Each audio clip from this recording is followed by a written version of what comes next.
Hello and welcome to this episode of Mysteries with the History, where you'll be taken on a wild ride into the unknown, the strange, and the mysterious. Like you, I have questions, and like you, I want answers. And with each episode together, we will peel away the layers to look for the truth.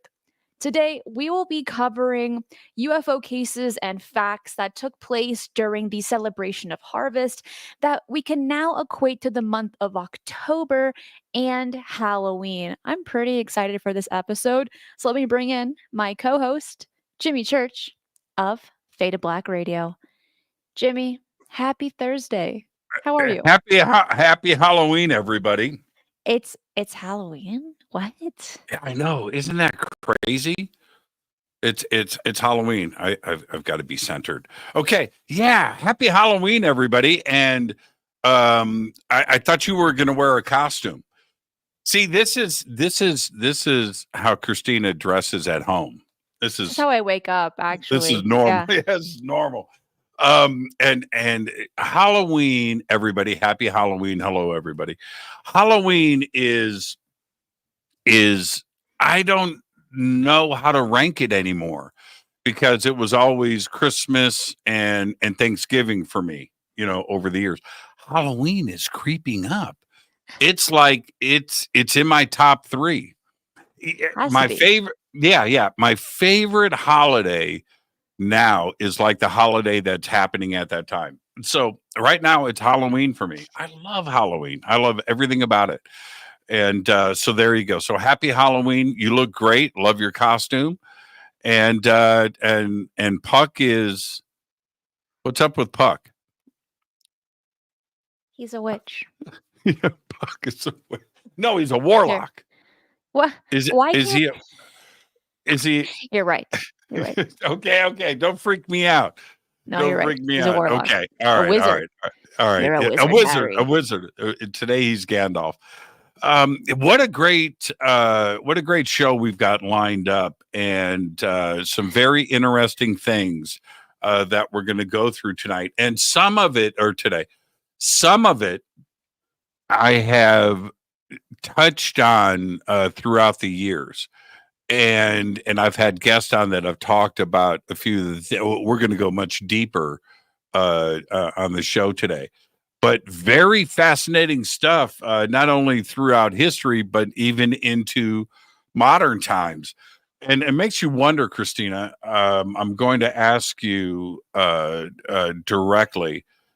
Do you think that October has an influence on events because of it's fall, the moon, Sam Hain, Halloween? You know what I mean? Does it influence things a little bit for you? That's a very valid question. There were some reports that I came across that stated that during Halloween, October 31st, there's sometimes, depending on the year, more UFO sightings than other days in October, just because people are a little bit more in tuned with the strange and the mysterious, looking up in the skies, looking in wells, looking in alleyways, all these different things. And they're coming across you like these strange craft in the sky, and of course, ghosts as well, and all these other strange things taking place in October. But people just seem to be a little bit more in tune during this month, so reports rise up during this time. Yeah, for sure, for sure. And now let's get this rolling because we've got a lot to cover today. And I want to start. I'm going No, to I want to go start. first. No, I want No, to go no, first. I no. want to go first with this one. Well, No, I want to go first. but you haven't heard. Can you? Oh, okay. Can you change what I was going to start with? And I want to go first anyway. Okay, cotton candy. Not That's this what is I not was going cotton to candy. start This with. is candy corn. I don't know why I said cotton candy, but this is what I just learned today. Like literally 5 minutes before the show. I despise cotton, whatever this is called, candy corn. It's so gross. I just learned today that it has a flavor, and the flavor, it's honey vanilla marshmallow. Yes, it's delicious. It's delicious. Yes, I love candy corn. Now, okay. So I wanted to start with this, and I'm I'm glad you did. When I was a kid, I didn't dig it. All right. And then I tried it, and it was, and especially the older versions, this sweet, milky honey, the way it dissolved. I ended up loving candy corn. And but over the years, now there's different versions of it, right? There's like cheap version, when and it just does. But when you land on the real candy corn, the real stuff, it's delicious. I love real candy corn. Yes.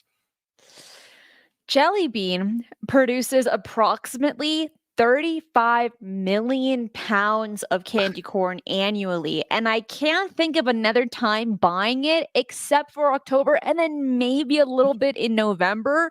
But Right. this whole annually thing, it should just be shrunk down to like 2 months, 45, Oh, 60 days. oh, you can't. Okay. What I think that you need to do is go out and find, I don't know if they call it gourmet now or what, but go up a couple of notches, get off the cheap stuff, the imitation, and get real candy corn, the real stuff. It is so good. It is so good. And I'm telling you, I admit my wrongness in growing up because when you go out trick-or-treating, and I've done this with my kids, and I've also done this as an adult. But I mean, as a child, there are certain things that I love, and trading candy. We've all done it, and we don't need to get into that. But for me, it was always Reese's peanut butter cups, those little bite-sized Snickers, Twizzlers, sweet tarts, right? Of any kind. Don't give me that look. Don't give me that look. Wednesday. That was I'll the look over here Wednesday. then. Yeah, that was the Wednesday look. And but there were certain things and that I was always, and I traded the candy corn. I wanted nothing to do with it. And now, no, it's not that kind of party if it's the good stuff. Let us know in the comments what your favorite Halloween candy is. And Wes Decker, thank you so much for the $10 super chat that says, Happy Halloween, everyone. And Ulf, I'm so glad you were able to catch this live on Halloween Day. Yeah, So, right on. Right on. are there any other fun things you want to mention about Halloween before we get into our UFO cases that took place? Yes. I want to mention this really quick. Oh, by the way, Whoppers, love them, right? But only on Halloween. You don't go out and buy Yes. those. Yeah. I love Whoppers. No, And once and, you and have Maltesers, you can never have Whoppers again. Christina sent me a ginormous bag of that. You remember that? You remember when you sent me or I a think box? so, You sent me yes. a box or two boxes, and I destroyed them in about 24 hours. Yeah, that was and Milk That's how good they Duds. are. You would never buy Milk Duds any day of the year, but What? Halloween, man, With that's a good. popcorn at the movie theaters, Milk Duds and Yeah, popcorn. once in a while I do that. Yeah, I do that. Okay, You said so you do. I, I, I do that. Um, Many years ago, and buy my first house and stuff, and the first Halloween, and I was so excited about that. And what I noticed over the years was, yeah, you have the different masks, the common things, and princess costumes, and all of that. You have all but the amount of ET and UFO costumes Yeah. was crazy. I loved it. I loved it. And that was I don't remember any of that growing up. I don't remember people wearing Spider-Man, and you saw all of Frankenstein. Yes, Dracula, of course, right? but the amount of ET costumes, it was so much fun to see. And a lot of it was very, very creative. So, again, it's how UFOs and ET have rolled into pop culture, right? To the point where 5, 6, 7-year-old kids trick or treating want to dress up as ET. I love it. Yes. It's definitely becoming very, very trendy, and it's exciting to see that they're much more open-minded about these things. And I think for today's show, it's awesome if they can watch this to get ready for Halloween. And Michael, thank you so much for the 9.99 pounds. Pounds? Yeah. Says Yeah. Christina, you look great. Happy Halloween all. Thank you so much. What Okay. about me? So What about my costume? well, What what about I mean, this is how you dress all the time. This is like your I ride a motorcycle look with some chains. I'm a Harley dude today. I'm a Harley dude. All right, let's let's start with let's start with Bloody Mary. And Okay. before we Okay. get into the history of Bloody Mary, have Okay. you done it? Oh. Oh yeah, but I was a You scaredy have? cat as a child at sleepovers, and I would be like, "It's okay. I'm gonna be in the kitchen eating your snacks and talking to your Right. mom. I'm not Good playing call. Bloody Mary with y'all." Good call. I'm too chicken. I'm too chicken when it comes to Bloody Mary. And that's a ritual. You know what I mean?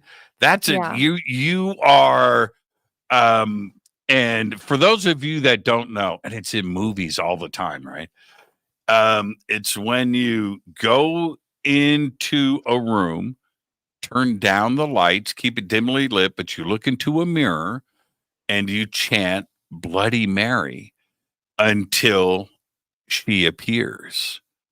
Right? And you touch the mirror, you place your forehead on it, you lean into it, you chant Bloody Mary 3 times, and then you look into the mirror and see what happens. I I've never done it. I'm not going to take my chances. It freaks me out. It totally, I mean, what if? And here's the thing with it. I'm gonna flip it back to you. There has been uh actual study put into this, and that if you stare into your own reflection in any dimly lit room, you will see faces appear. You don't even have to say Bloody Mary. It's the way your brain starts interpreting what you're looking at, and things can start to distort, and you can have your face change, possibly a younger version of you, an older version of you, and some have even reported this is like in testing of this, the distortion of just staring into your face into in a dimly lit room. What can happen that dead relatives can also appear on your face. That's I just don't want to mess with that. I haven't done it, and I don't think I'm going to.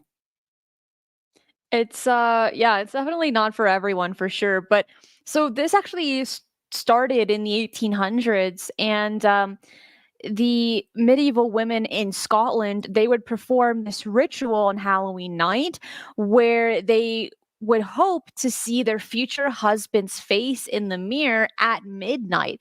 And so then if they were to see a skull in the mirror when looking at it very dimly lit with just one little candle and they saw a skull, that means they were going to die before they got married. And this has actually been going on for a very, very long time. But I think the Scottish were kind of the ones that brought it on over here to the States, where to now we play Bloody Mary for fun, at least only those that are very courageous to do so.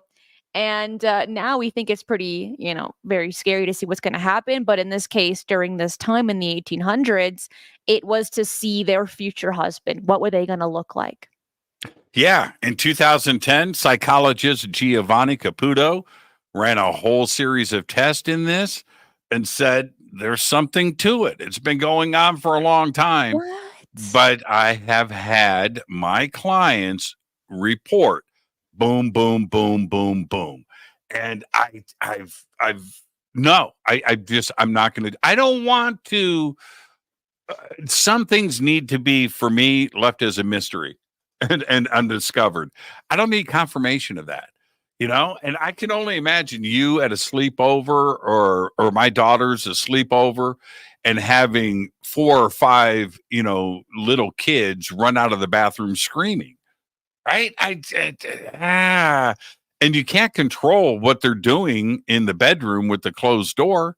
You can't control that. And what are kids going to do? Hey, you guys want to do Bloody Mary? Let's do Bloody Mary and Ouija. Let's close the door. That's what goes down. Have you done Ouija on a sleepover? No, that's after my time. So it's not. I didn't do that. But I want to get into our UFO cases now. First, looking at Rome to see the Pope. That's from Father Tad. I'm so sorry. Okay, so according to Livy, who was a very famous author and philosopher during the 200 BCE time frame.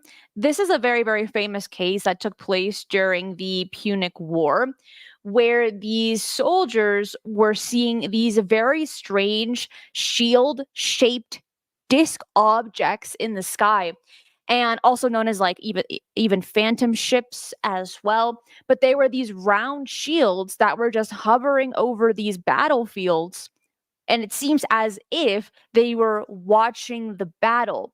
And this ended up being reported a decade or two or several decades later by Livy, who went ahead and wrote this down in his book From the Founding of the City. And funny enough, this is actually something that we've seen consistently across ancient times into more modern times, where UFO sightings take place during war zones. And Jimmy and I, funny enough, did a whole episode on that, and we actually covered this case as well. But it's one that we definitely have to look at because this sighting took place in the month of October. Well, really during the harvest season, which is anywhere between September to November. But we can assume here it took place in and around October. And it's something that we've heard this description before of these round type shields hovering in the sky, because that's the best way they were able to describe it in the year 200 BCE. Language is always adapting to how we attempt and describe these UFO sightings, and this is a very good example of that. Yeah, according to Levy, during the Second Punic War, and this was 218 BC, all of the people in Rome, including the army, witnessed the strange phenomenon in the sky, and they described it as a fleet of ships appearing to sail across the heavens. And he specifically uses the term, Christina, ships, specifically that, to describe what people saw in the sky. And this is a direct quote. This is what he wrote. A spectacle of ships gleamed in the sky. Now you have to ask yourself, what is it that they were seeing? Now he's using, obviously a very descriptive term in ships, but also gleamed. So would you confuse this with something else? Clouds or a planet, Venus, some other natural situation? He's saying gleamed, and he's using the word ships. And this is what the people of Rome and also the army use as descriptors here. Now, if we move on in this this isn't the only incidents like this, because let's move on. There's two other points in time here where we can go, which is 76 BC and 74 BC, because Pliny the Elder said that in 76 BCE, the flame of the star's fire was to be seen in the sky. What's he describing here with this? He says it landed and went back to heaven and transformed into light. Now that's fascinating to me. But then 2 years later, 2 years, right? Plutarch described a UFO in 74 BC, and you've got details on this too. I've got a brief introduction on this because he says, again in October, before the battle between armies of Lucullus and Mithridates, the sixth in Asia, a large object in the sky between the armies appeared in flames in the shape of a wine vessel. And I remember you and I doing a whole show on this. It's fascinating. But he described now a wine vessel. So what are we seeing here? Are we talking about a wine bottle? Okay. Or is he talking about a jar full of wine, right? A vessel. And now tipping that sideways or keeping it upright. In some ways, they kind of look the same. You're going to have a container, but with some kind of end on it, whether it's the top of a bottle, a wine bottle, or the top of a vessel, which sometimes has handles on it, and they put a lid and they wrapped it up for transport. Now, and then he goes further. He takes it into Crazy Town, because he says it looked like molten silver. Right? Now, not a silver coin, not silver in color, but molten silver. What does molten silver look like? When you see a drop of it, right? A bead of it, a ball of it, where it's got curves and reflection. I think that's what he was trying to describe. So it's a vessel that looks like a bead of chrome, right? Of reflective metal. Very interesting, isn't it? It is. And I actually like the way that you dived into attempting to describe the molten silver, and because it would display to us that there were no bolts, right? There were no ridges. It was just a very smooth surface. And we've heard Right. that description too many times to count. But for this to take place in 74 BCE and to have that kind of description without seeing any of these bolts, even to the eyes of these warriors, it's pretty remarkable actually to get that kind of description. Also, AJ Raffles, thank you so much for the 10 pounds. It says Willis Woodwick. I actually don't know what that means. If you can describe that to me, I would really like that. And Cindy, thank you so much for the $20 super chat. It says Happy Halloween, Wednesday Adams and Harley Guy. That's your name. Oh, that's great. Actually, we got to change your name. We got to change your name now in the. Okay, Jimmy, take it away. Wodwick is Roderick. If you go, I think it's Monty Python. I think it's Monty Python, and he can't say the letter R. And as he spoke, so he couldn't say the letter R, so he would say Wodrick.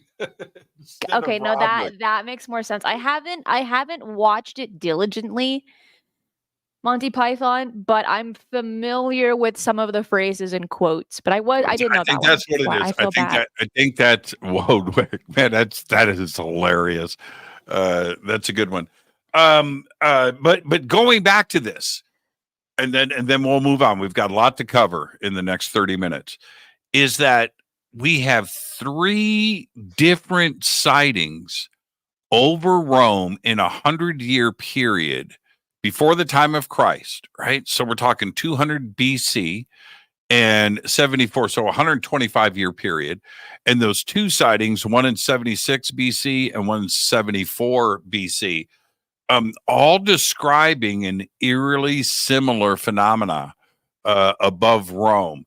And what is it that everybody was seeing? This is not, I would say that meteorites, shooting stars, possibly comets once in a while, that kind of cosmic phenomena going on in the sky, people would be familiar with that and wouldn't freak out.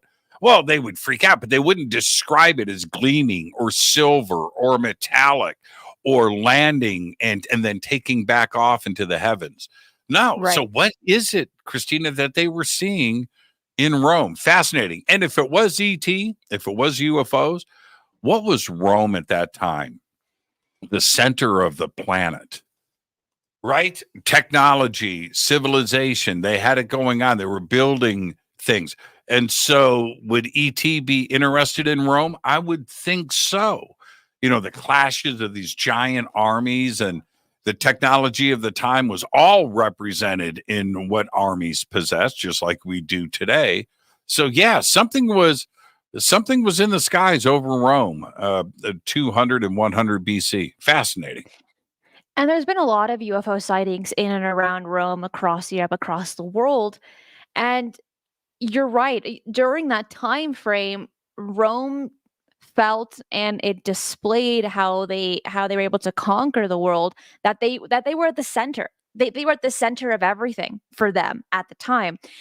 And it would only make sense that those that are not from Earth that want to get an understanding of what's going on, it would be to visit one of the most powerful civilizations of the time to understand what they're doing, how they're succeeding, and especially looking at the battles. What technology are they using? Who's going to win? Because that's going to change everything when it comes to the future and their timeline of how the rest of the world is going to react to those kinds of battles. So it's very, very interesting. And if I were in these these UFO craft, I would also like to watch these kinds of battles, go back in time so that at least for myself, I'm able to see what exactly happened and then how it created this domino effect for everything else to take place soon after. It's pretty remarkable. I mean, really, Jimmy, we just Yeah. need a TARDIS. We need a UFO that can go in and around everything. Yeah, we do. We Time do. warping. And we can't dismiss the significance. We talk about it, but we can't dismiss the significance of the influence that Rome had on the entire world at that time. Building of roads, all the cities had their own Colosseum, arches, aqueducts, and of course, the other technology, catapults and flaming this and the archery equipment and the way that they developed these very advanced armies and armor and everything else that was Rome. You think about the technology going into the Colosseum. They built Colosseums all over Europe. They built them everywhere. They built them in Africa, right? And so, yeah, the influence of Rome and where technology was, and cement and quarrying and stones and the development of the arch and aqueducts. This is what Rome represented at the time. So, sure, ET would want to know where we are with technology and evolution. And Rome at that time represented all of it. What is that? Well, What was that? what was what? What? What was Did you guys hear that?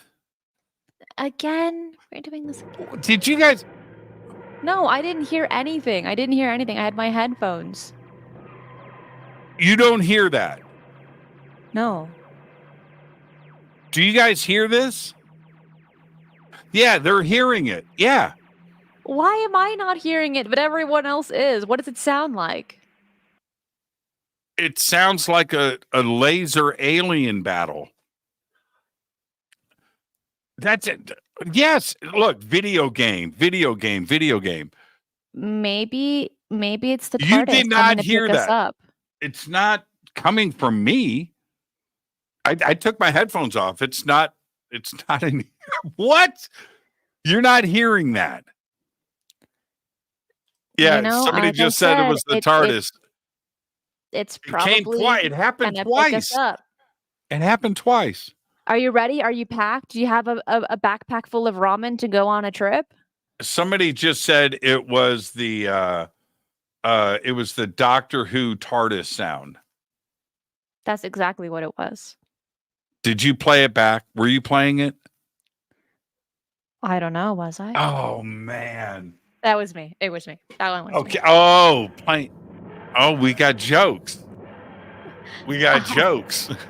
Man, I'm like, I've got a flying saucer over the studio. The Doctor Who TARDIS sound. All right, where are we now? Where?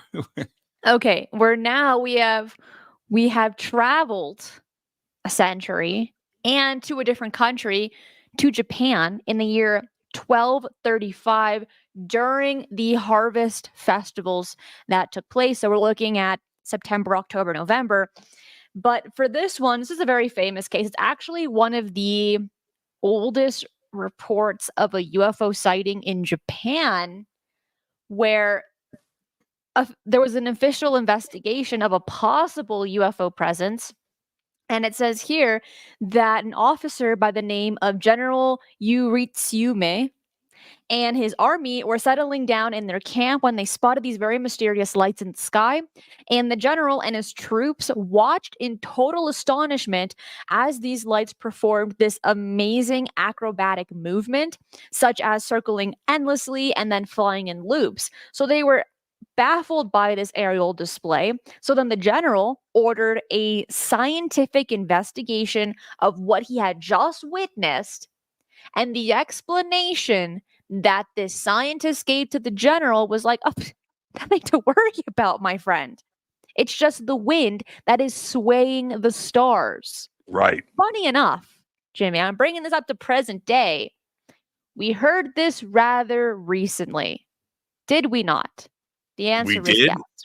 We did hear this very recently, where an Air Force general had stated that these UFOs that were seen were in a constellation, were shaped as a constellation. And here we are in 2024. This case in Japan took place in 1235, and I feel like we're hearing very, very similar things back then and then in present day.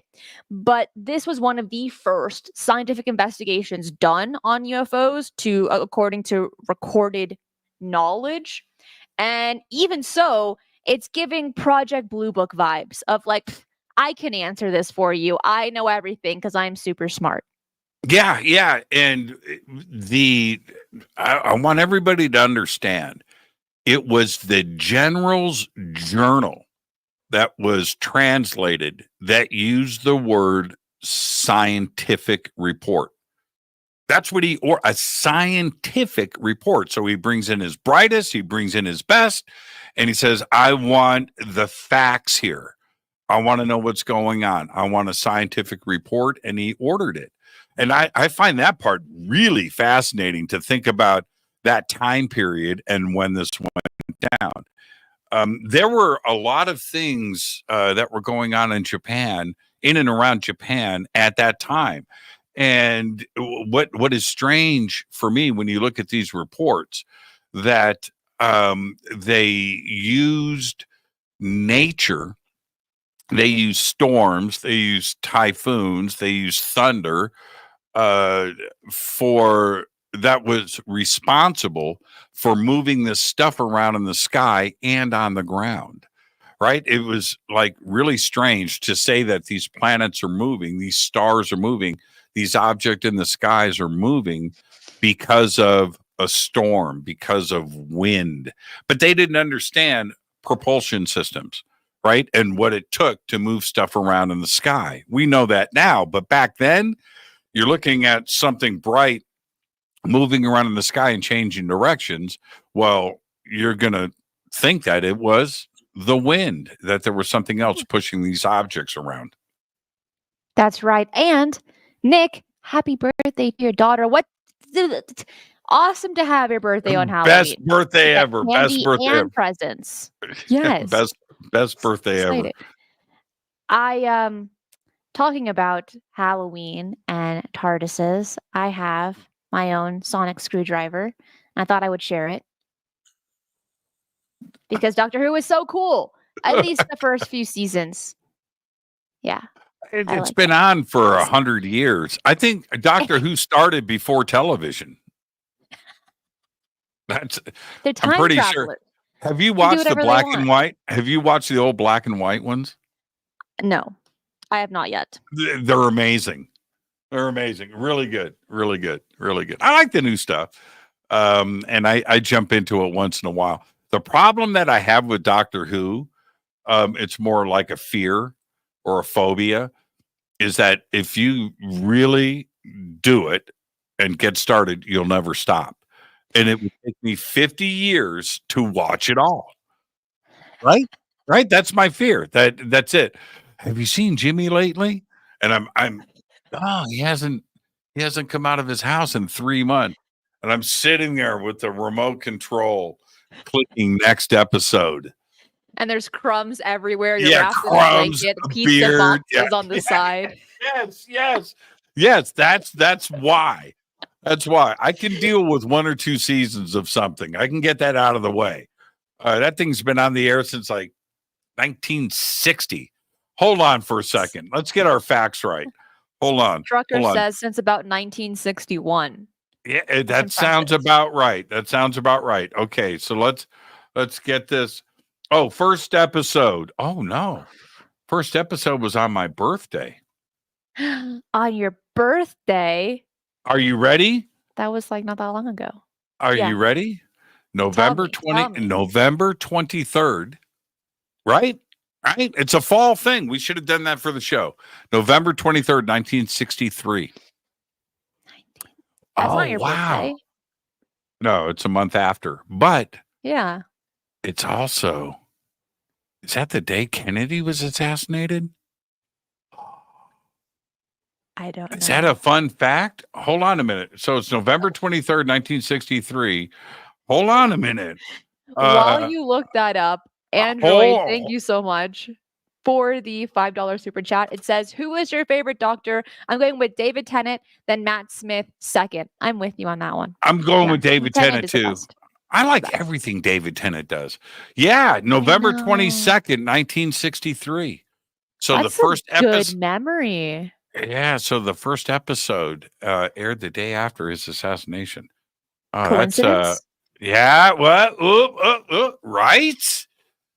Right? Yeah, David Tennant. What was it? Good Omens, that TV show? Loved it. He was Season so 1 was good in really that. good. Both were good. If he wasn't in it, I'm not sure it would have been the same show. I know. Yeah, he nailed it. Okay. What are we doing next? Thank you, Dennis. Okay. So look, can we stay in Japan? Yes. Okay, No problem. 12 You get ramen and sumo wrestlers. Go. I know. I did do ramen today. I do ramen every Have to. Thursday. Yeah, I Have do. to. I do. All right, 1274, Kyoto, Japan. Okay, so what was I just mentioning about nature, right? But there's another phenomenon going on, but everybody looks at nature as to the cause. In November of 1274, a fleet of 900 ships and 40,000 Mongol troops invaded Japan. Or did they?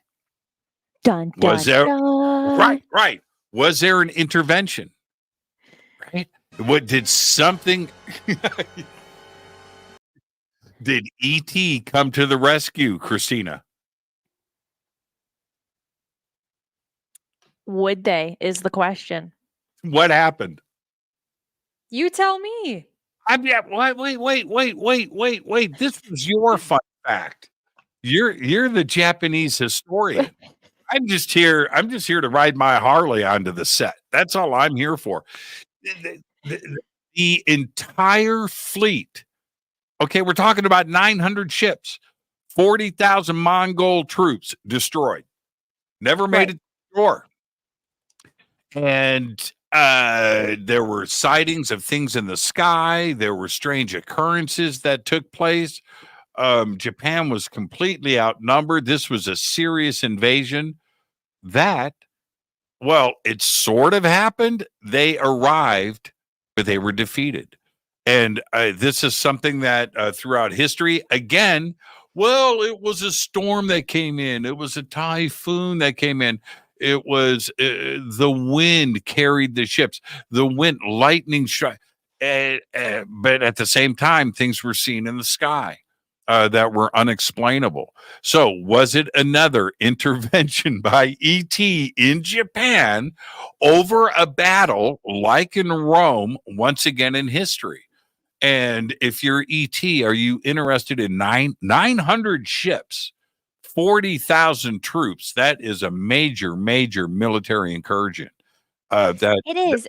And actually, I want to dive deeper into this because there's a lot of mixed feelings on the next thing I'm going to say. But first, Rob, thank you so much. That is so kind. He says, Wednesday and Harley Guy, happy Halloween. Happy Halloween right back at you. Okay. The thing that I want to mention here is there is this overall consensus that people think that these UFOs and ET are here to help humanity, cure cancer, save the world, save the planet. But then when the bomb dropped on Hiroshima and Nagasaki, where were they then? Right? It's this constant debate that I have heard too many times. And I'm thinking it's a little valid. It's a valid argument to have. If you're saying all these great things about how great they are and how they protected you and saved you, why didn't they save the 100,000 people that perished in an instant at Hiroshima? Right? Especially Yes. if they have this interest in nuclear weapons that we've seen time and time again. One of the best examples is the Rendlesham base in England, right? Why didn't they stop the bomb? Was it to teach children that if you play with matches, you'll get burned? Was it because they don't care? Because they can't interfere? Because they can't change the timeline? Or because they just they weren't there? They just didn't show up, or they just don't like people from Hiroshima. Okay. I want to ask everybody, I want to defer this to the chat room really quick. Did I drop out? Or did I stay on the air? Because I briefly lost the internet for about 2 seconds and everything went blank here and I had to reload the screens. But I don't know if my camera was still active and feeding out. So was there a hiccup? No, I stayed on the air. Okay, that's cool. Okay, but now we lost Christina. Okay, Christina is now gone. Oh, Christina's back. So what's going on? Well, here's something else that needs to be addressed is that those bombs that were dropped on Hiroshima and Nagasaki, they were very centralized bombs. They're just hitting that one spot. And those weren't necessarily a threat to the world. Now, the bombs that we have today, the amount of bombs that we have today would devastate the entire planet in one or two goes for thousands of years to come. So I think that if a bomb were to drop again, 2024, 2025, we might not have the income expected. Maybe then, because it would devastate the entire planet, Mhm. maybe then they would say, you know what, we should probably stop this one. It's not a good idea. But we won't know until it happens. So let's here's the thing with that, and then I'm looking at the clock. I want to get into Ghost, and then we can, if we have some time left, we can go backwards because the Ghost stuff that we have is just absolutely phenomenal, and I've got a lot of it that I want to be able to squeeze in, and I know you have a lot of it too. But back to this. Between Trinity and the testing of the first explosion and what went down in Nagasaki and Hiroshima was nearly instantaneous. And so would ET have observed? Yeah, I think so. Observed Trinity? Yes. And then suddenly knowing that we had the technology to manufacture these bombs, get them on planes and turn around and drop them on people, I think that might have taken well, it took the world by surprise, but I don't know if ET knew that that was coming. And if they did, would they have stepped in? One thing is for sure, it hasn't happened since. Or Right? has it? Uh, And we just didn't know. Oh man, what alternate timeline? Doctor Who? Could be. All right, let's do Ghost. Can we do Ghost? Let's do ghosts, and I'll let you Let's- take the lead on this one, Steven. Thank you so much for the $4.99 super sticker. Thank you. Okay, ghosts. I'm We have gonna to cover excuse me. I'm gonna blast through this. I've got a lot. Let's do it. 1 AD, 0 AD. Jesus is walking around, right? Okay, that is a long time ago. All right, so let's think about that for a second. All right, everybody have the timeline in your head. 0, year 1. 1 AD, Pliny the Younger documents ghosts for the first time. And now, ideas have been in different scripts throughout the world, right? Mesopotamia, certainly North and South America, Central America. Things were going down in Great Britain. Yeah, for sure. I get that. Egypt, yes. But listen to this.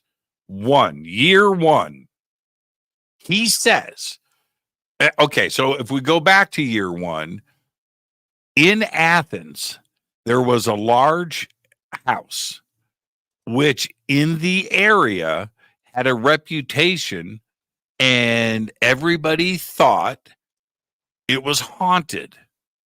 They didn't know how to describe it. They didn't know what was going on, but the house was freaking people out. Now, Pliny the Younger said that strange noises could be heard at night, like iron striking against each other, with a greater concentration. It sounded like rattling chains. The sound seemed to be rattling change. Yeah, change in the pocket too as well, right? The sound seemed to be far away, but it would gradually come closer and closer to the person listening to it. Then there would appear a ghost in the form of an old, emaciated man, a disgusting man, he said, with long hair and a beard. As the ghost moved, he made the sound of those rattling chains, which were on his hands and feet. But then, this is where it gets out of control. So that's the story around town. A philosopher, Canaanites, a stoic, straight-faced philosopher, bought the house when he read an announcement about the sale, which he said in his writings, and that's what he did. He wrote a lot. He was a philosopher. He said the house was just too cheap. It was too cheap for what it was and didn't reflect the actual value of the property. So he goes and he looks at it, and then he finds out that it's haunted. And he said, sold. He bought it because it was haunted. His first night, check this out, Christina. His first night in the house, he heard chains rattling. So he's, dun, dun, dun. So he's got a lamp. He's got his chair. He's got his little table. He's got a pad of paper, his pen and ink, and he's writing. He's a philosopher. He's doing philosophical stuff, right? He is. So while he's writing by the light of the lamp, right? He hears the chains, but instead of looking towards the chains, he does what a philosopher does. He ignores the ghost. He's a philosopher. He does. Yeah. And so he's philosophizing. So he turns and he's ignoring the ghost. He says, "Talk to the hand," right? It's all in his writing, this account. And so he turns and he's writing and he's looking at what he is writing. He's focused on what he is writing, pretending not to be interested. Again, this is what he wrote down. He said, He's a philosopher. Yeah. He said, I said, speak to the hand. I'm going to focus on my writing, right? However, he writes, the sound did not stop and seemed to be getting closer. Now, in the end, he says, the sound was so clear and close that he had to look up Finally. So he looks up from his philosophizing, right? And sees the dude. He sees the ghost. And he says the ghost looks at him and raised his hand in response to his talk to the hand. What? And then yes. And he says the ghost then shook his finger and said no. So the philosopher, while philosophizing, and keeping his straight face, that's what he says. He goes, I'm staying stoic. It's in his writing. I'm not making this stuff up.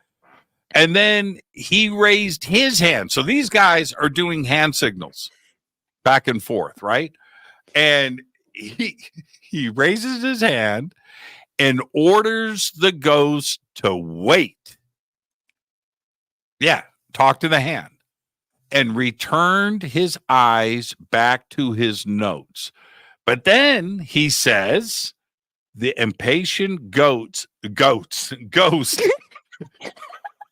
started rattling his chains in frustration, trying to get his attention. And so then he gets up and follows the ghost through the house. This is all documented. This is crazy. Follows the ghost through the house and out into the yard, and then the ghost suddenly disappeared.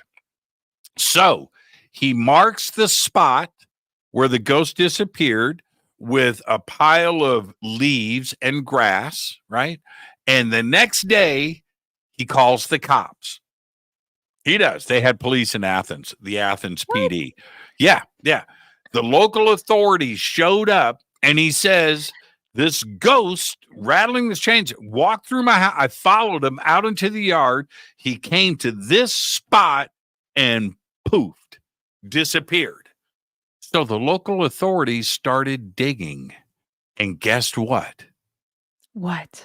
They found a skeleton that was bound by chains and apparently tortured before his death. What? Take a bow. Take a bow, Jimmy. Mic drop. Happy Halloween. How's that for a ghost story? That's actually crazy. I've never heard of that one before, and that was awesome. And I love the way you told the story. It's all in the writings. whole These time. guys are like, talk to the hand. I'm ignoring you. The ghost is like doing his thing and doing the hand gestures, and then gets all frustrated and starts rattling his chains to get him to look back up and then follow him out of the. It's a crazy story. Yeah, all written down. If you enjoyed that story, hit that like button right down below, because we have a little bit more time left, but we got to know that you're enjoying what we're talking about right here on October 31st. We got a little bit more, and actually I'm going to just throw in some crazy things that took place on October 31st. Now I'm going to share my screen here, starting off maybe one of the most famous ones. There it is. The broadcasting of War of the Worlds took place October 31st. And it's one of the most famous broadcasts of all time because it created such significant panic for all of those that were listening, because they believed that they were actually in the middle of an alien invasion. Yeah, and here's okay. Okay, so let's back up though.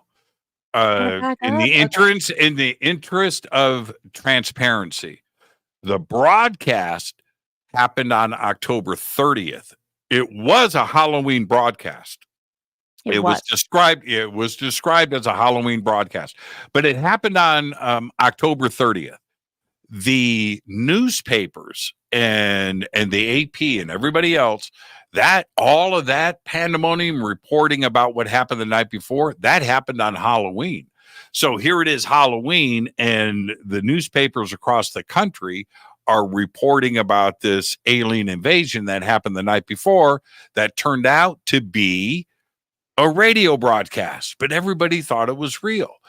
And now, when I say everybody, a lot of the listeners at the time, Christina, may not have started listening at the beginning of the show when Orson Welles announced it, right? And if this is a theatrical thing, and that's what was done. But if you picked it up in the middle or even after his introduction, it was meant to be a dramatic performance. And they had and now we're going to our reporter on the scene, right? What are you seeing out there? Oh my God, Ray, and the death, right? And so that's what they heard. And Orson Welles, he's a great director. He's a great writer, great actor, right? And he wanted this nailed, and he nailed it. It was put on by the Mercury Theater. It was directed and narrated, of course, by Orson Welles. It was an adaptation of H.G. Wells' novel, The War of the Worlds, but most people probably didn't read the book or have any idea about what was going on. It was broadcast live at 8 p.m. Eastern, October 30th, 1938, over the CBS radio network. The episode did cause panic by convincing not everyone, but almost everyone that was listening on the radio that a Martian invasion was taking place. You go and you read the newspaper clippings and the headlines of the next day, every city. Now, this is CBS radio, right? So this is broadcast nationally. We interrupt this broadcast, right? Right now, if you're listening to that, what are you going to think? And it's one of the War of the Worlds scenario, and Steven Spielberg's version of it with Tom Cruise, spot on, really good. The original film was really good. The original broadcast is really good. But that idea is one of the things that I'm most scared about. What do we do? What would you do, Christina, if suddenly, right, the alert comes over your phone, and you look and it's the president is going to speak in 30 seconds. This is the National Emergency Broadcast Network. And then that comes on. That scares me. That scares me. And because when you least expect it, that's the first. And every time an alert goes off on your phone, you don't know what's coming, and it comes. What are you going to do? TVs go blank and you see the logo of the White House there, and then it clicks over. Well, that's what they went through in 1938. So I can only imagine the panic that ensued, and that for so many, it was absolutely real. Are you going to have the opportunity, Christina, in a moment like that, to second guess the situation? Well, maybe it's not. Maybe it's this. Are you going to do that? I'm asking, would you do that? Or do you just do what your instincts are telling you what to do? Right now I'm in a rational mind, so I'll say, oh, I'll act rationally. But if that were to take place in real life, I would grab a lawn chair and sit outside and wait. See what happens. That's probably what I would do. Maybe drink like a strawberry milkshake or something. Make some popcorn. And just watch. See, you have your bug out bag. You've got your RV. You've got all of your equipment, all of your survival gear. And so you're going to be like, what's his name in the movie 2012 with his RV broadcasting from the top of the mountain. Oh, the one that he perished right after. He's broadcasting the whole thing and he just burns into flames. Yeah. Who was that? That was I don't know what his name is, but he has small teeth or no teeth. I don't know. No Country for Old Men. What was his name? Someone will know in the chat. Oh, there it is. Woody. Yeah, Woody Harrelson. Yeah. So you're Woody Harrelson. You're just going to kick back and just watch it go down and broadcast I'd like to do that. That would be my goal. Do you have, and if you don't, I'll send you one. Do you have the portable Starlink? No. You don't have that yet? No, but I have like one of those crank radios. No, no, no. Starlink, internet from anywhere. The portable Starlink. No, I don't You've have got one. okay, so you got to have that in your bug out bag. It folds up. It's like this big. It's like as big as a fade to black coffee bag. It's like that big. That's how big it is. And then it unfolds, burp, and that's your satellite dish. And yeah, look it up right now. Look up portable Starlink and post a picture of it. And if you don't, I will. No, you do it while I bring in the next one Okay. because Mount Rushmore, well, there it is. Mount Rushmore finished after 14 years, finished on October 31st. Fun fact for that one. And I got a few more for you. I just got to find the pictures in a decent order. There it is. Oh, Harry Houdini died on October Yes. 31st, Yes. 1926. I feel like that's just Yes. only appropriate Okay. for him. So I have it here. Okay. Boom. Yeah. Yeah. Harry Houdini. And he was sick for a minute. He wasn't feeling well. And some say it was because he got punched. Some say he had appendicitis. But the funny thing about that entire situation was that Harry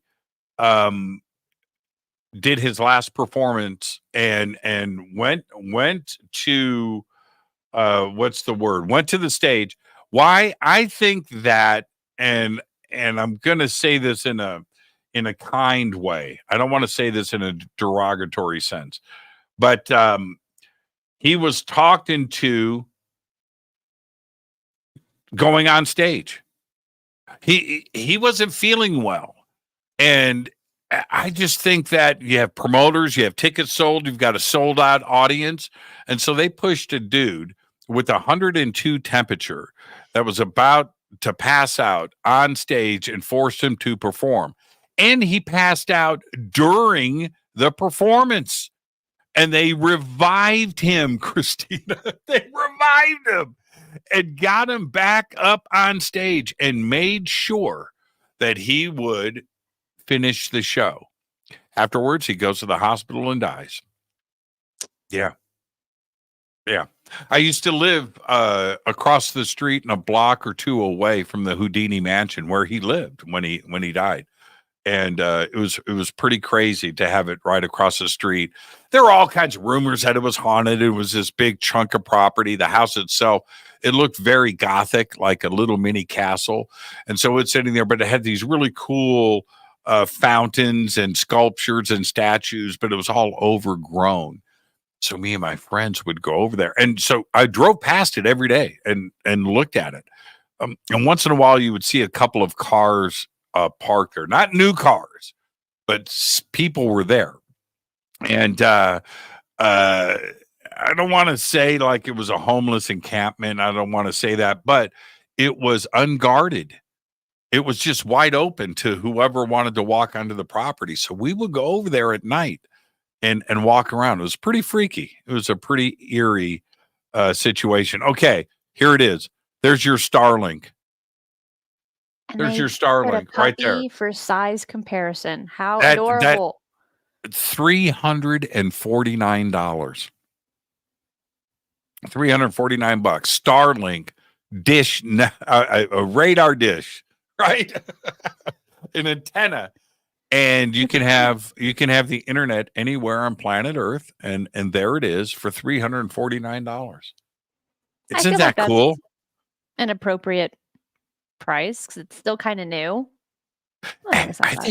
think it's crazy cheap. When you That's look at fine. well, you remember HughesNet? No. HughesNet was the original. Well, it still runs. HughesNet, so satellite dish, and so a lot of people would put those on top of their RVs. But if you had a cabin out in the woods without internet or cable, HughesNet was your only, or a house that was remote. HughesNet was your only internet choice alternative if you were out in the plains of Montana or Wyoming or Idaho or wherever where there isn't internet access or cable access. So HughesNet, but HughesNet was expensive. Like, I mean, like a lot of money. And so and undependable too as well. But Starlink works and it's cheap, $349. There it is. I mean, Well, I don't know how plus small a that I hundred don't and it's yes, a plus $120 per month as well. that's cheap. You want to know what I If you're spend on internet? You wanna- Just no, a lot more than yes, that. A lot more than that. But how tiny is that puppy? How cute is he? Right? it was very So, cute, right, tiny little puppy this big. So that means, that dish is, like I said, it's that big. like a tablet Yeah. size. Yeah. Yeah. Yeah. Very cool. All right. So do Let's we do have one time to more. Last one. okay. Okay. Let's see. What are we gonna This do? one. This one. That's Oh on the screen. yeah, we have to do this one. Yes. You covered this one Oh, on your breaking news today. I did. So I you did. have the knowledge in the back of your mind. What are we looking Right. at here? Okay, so this is 2015.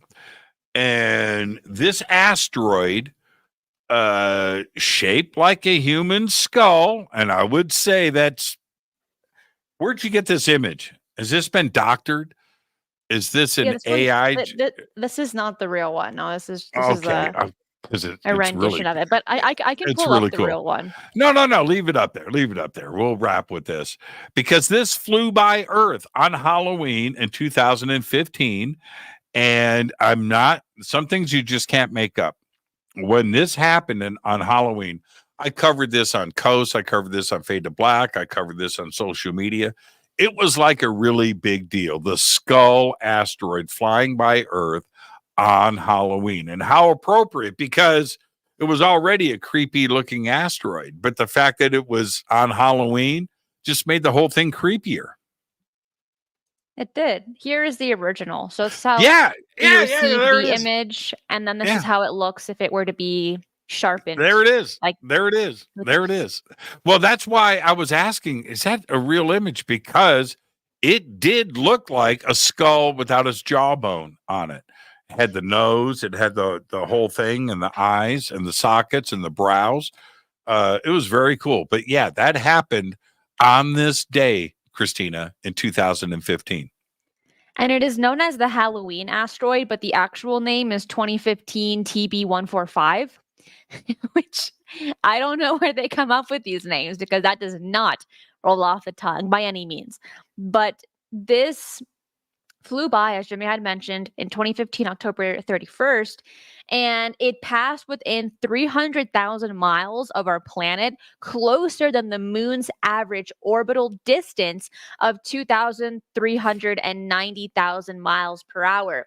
And then this massive space rock, which is about 2,100 feet in width, earned its spooky nickname due to the skull-like appearance, which was viewed through scientific instruments like your fancy telescopes that you can't buy at the grocery store.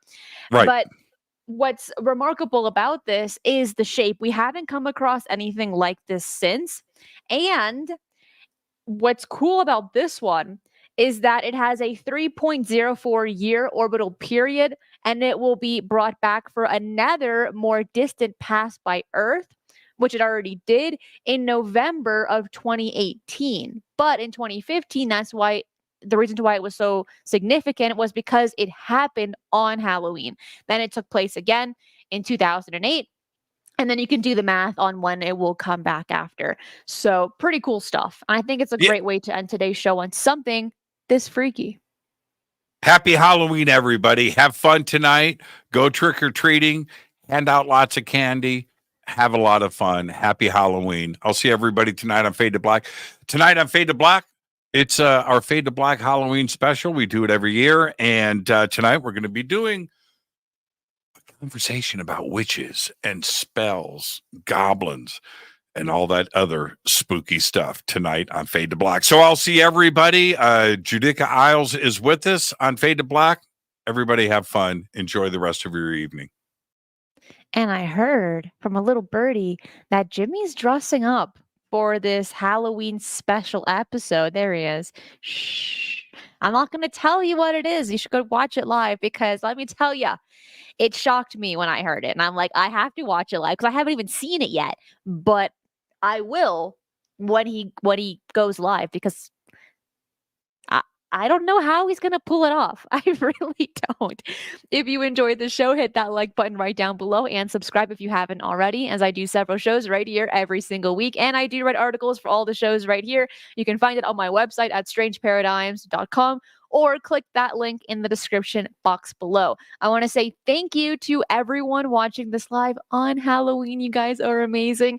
Thank you for all the super chats, super stickers, YouTube members, Patreon supporters, and of course, all of my amazing moderators. Before you head out, I do want to let you know that on November 9th, we will be having a live get together for all of my Patreon members, sharing your experiences, playing trivia games, and winning free merch. You do not want to miss it. It's going to be so much fun. That link is up here and also in the description box below. But I do know that one of my amazing mods will place that link in the live chat for you guys as well. That is it for today. I will see you next time. Be safe and remember, keep your eyes on the skies.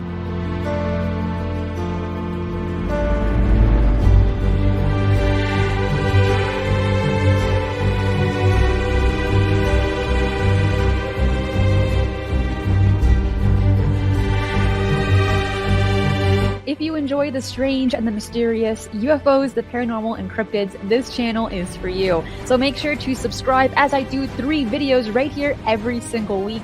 And hit that notification bell so you do not miss any of the bonus content I post right here.